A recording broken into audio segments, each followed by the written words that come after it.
د کرکټ نړیوالې شورا نیکولاس پورن ته کومه سزا اعلان کړه؟ نیکولاس پورن د افغانستان او ویسټ انډیز په لوبه کې له توپ سره ورانی کړی دی. دا چې نیکولاس پورن ته کومه سزا اعلان کړې ده، ویډیو را سره تر پایه پورې ګورئ.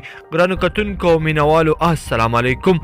د ویسټ انډیز لوبډلې لوبغاړي نیکولاس پورن باندې د افغانستان سره په لوبه کې د توپ خرابولو له امله د 4 لوبو بندیز ولګید. پر نیکولاس پورن د کرکټ د نړیوالې شورا کوډ اف کنډکټ عملی شو چې د افغانستان او ویسټ انډیز په درېمه ورځنۍ لوبه کې چې د هند په لکنو کې ترسره شوې وه توپ سره یې ورانی کړې وه.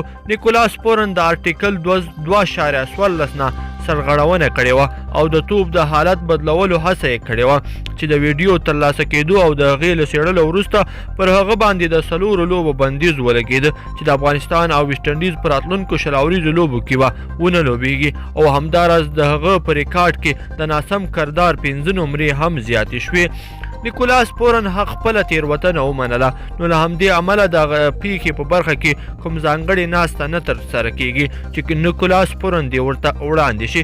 په نوموړي د 4 لوبو د بندیز پرېکړه د لوبې لوبسارانو بسم الله شینواري او احمد دوراني او همداراز دریم لوبسار احمد پکتین او عزت الله صافي وکړه. د دغه ډول تېروتنو له امله لوبغاړي ته د هغه د ناسم چلند په برخه کې 5 نمرې ورکول کېږي او همداراز د 2 ټیسټ سیالیو او د 4 ورځنیو یا 20 اوریزو سیالیو بندیز هم پرې لګول کېږي. نیکولاس پورن له دغه بندیز وروسته په خپلو خبرو کې وویل چې زه د خپلې لوبډلې له ټولو لوبغاړو مینوالو او د افغان لوبډلې له ټولو لوبغاړو څخه د دغې تېروتنې په تړاو بښنه غواړم چې ما په لکنو کې د افغانستان او ویسټ انډیز په درېمه لوبه کې ترسره کړه. هغه وویل چې زه د کرکټ نړیوالې شورا پرېکړه منم او په راتلونکي کې به خپل ځان له دا ډول تېروتنو څخه ساتم. ګرانو کتونکو او مینوالو په دې هیله چې دغه ویډیو مو خوښه شوې وي، که چېرې مو ویډیو خوښه شوې وي د سره لایک کړئ او نورو دوستانو سره یې هم شیر کړئ. مننه.